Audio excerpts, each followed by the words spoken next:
선택을 하는 경우들이 많이 있다라고 볼 수가 있습니다. 옛날 선택이라는 건 어떤 거 같을까요? 한번 생각을 해보세요. 우리 아침 6시 뉴스 되면 어느샌가 두 번째 뉴스 아니면 세 번째 뉴스에 빠지지 않고 등장하는 뉴스들이 있습니다. 간밤에 다우존스 지수가 서부 텍사스 중진류 가격이 이런 얘기들 굉장히 많이 나오지 않습니까? 그리고 9시 뉴스 끝나고 스포츠 뉴스를 딱 틀게 되면 뭐 영국에서 박지성 선수가, 프랑스에서 박주영 선수가, 스코틀랜드에서 기성용 선수가, 미국에서 양용훈 선수가, 일본에서 김태균 선수가 굉장히 우리 사회는 그동안 많은 변화를 보여서 앞으로 글로벌화 사회가 될 것이 굉장히 뻔하다라는 그런 느낌들을 우리는 일상에서 갖고 있습니다. 그렇다면 일상에서도 그렇게 갈 것이 뻔하다면 우리 아이들이 진로 선택할 때는, 우리 아이들이 사회 나갈 때는 훨씬 더 글로벌화된 사회에서 생활할 것이 뻔하기 때문에 혹시 우리 아이들이 학과 선택을 하거나 진로 선택을 할 때는 이런 관련된 분야에 대해서 우리 지원을 하면 우리 아이가 더 재미있게 살지 않겠느냐. 또 아이의 입장, 학생의 입장에서는 내가 우리 사회가 이런 방향으로 가니까 나중에는 선택을 할 때 반드시 이 관련된 분야를 나는 선택해서 나의 무대를 글로벌해서 한번 생활을 해보고 싶다. 이런 생각들을 자꾸 미래지향적으로 갖는 게 굉장히 중요하다라고 얘기를 하는 거죠. 우리의 선택을 강요해서는 안 됩니다. 흔히 지금 고등학교에서 가장 인기가 있는 의대치대, 한의대 이런 학과들도 우리가 진로교육 관점에서는 앞으로 많은 생각을 하고 지원을 시켜야 됩니다. 한의사들은 갈수록 어렵다라는 얘기들을 주변에서 많이 하고 있고 의사들도 개업한 사람들은 힘들다라는 얘기를 굉장히 많이 하고 있습니다. 사법연수원을 졸업하는 많은 변호사들은 한 40% 정도는 졸업할 당시에는 취업이 안 되는 이런 예전에는 보지 못하던 현상이 일어나고 있는 거죠. 여러분들이 안정적인 직업이라고 생각했던, 부모님들이 안정적인 직업이라고 생각하고 했던 그 직업들은 여러분들이 사회 나갈 때는 전혀 안정적인 직업이 아닐 가능성이 굉장히 높습니다. 왜냐하면 현재 대한민국에 자격증이라는 것이 선진국형 자격증으로 굉장히 빠른 속도로 바뀌고 있기 때문입니다.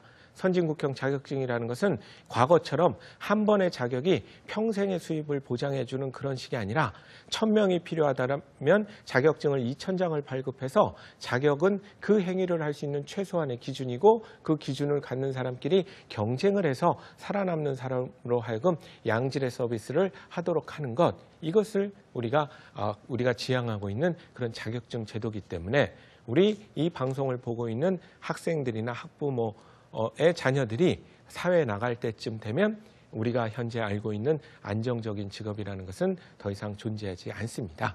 그러면 이런 안정적인 직업이 존재하지 않는 자율이라는 미명하에 경쟁을 하게 되는 이 사회에서 우리 안정적인 생활, 이런 것들은 대체 우리 아이들이 어떻게 확보를 할 수 있느냐?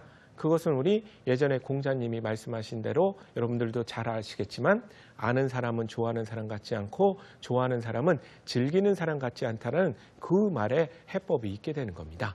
즐긴다라는 것은, 자기 일을 즐긴다라는 것은 전문 용어로 바꾸면 적성에 맞는 일을 하는 사람을 뜻하게 되는 거고요. 적성에 맞는 일이라는 것은 좋아하면서 잘하는 것을 동시에 만족시키는 것을 우리가 적성에 맞는 일이라고 얘기를 하게 되는 겁니다.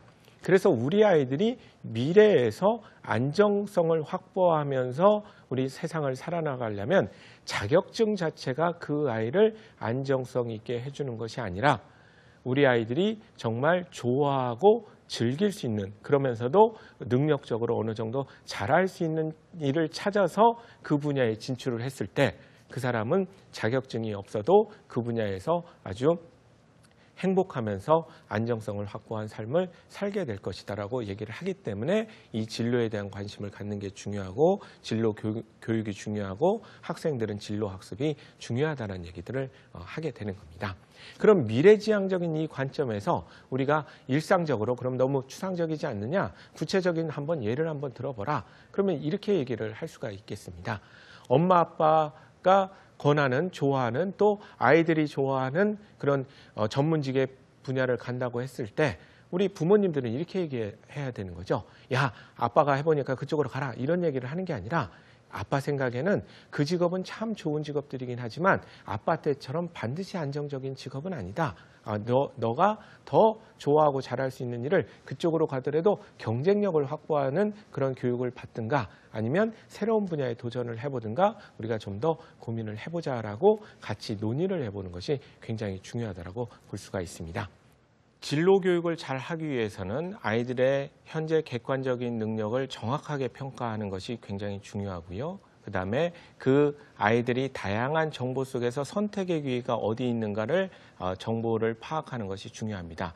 그리고 그 정보는 반드시 과거와 현재의 정보가 아닌 우리 아이들이 행복한 미래를 살 미래지향적인 그런 정보를 가지고 아이들을 교육을 해야 되고 아이들은 스스로 학습을 해야 된다는 것을 이번 강의를 통해서 우리가 배워봤습니다. 진로교육의 차이, 그다음에 진로교육의 중요성, 3요소에 대해서 늘 명심을 하시면서 교육에 임해 주셨으면 좋겠습니다. 감사합니다.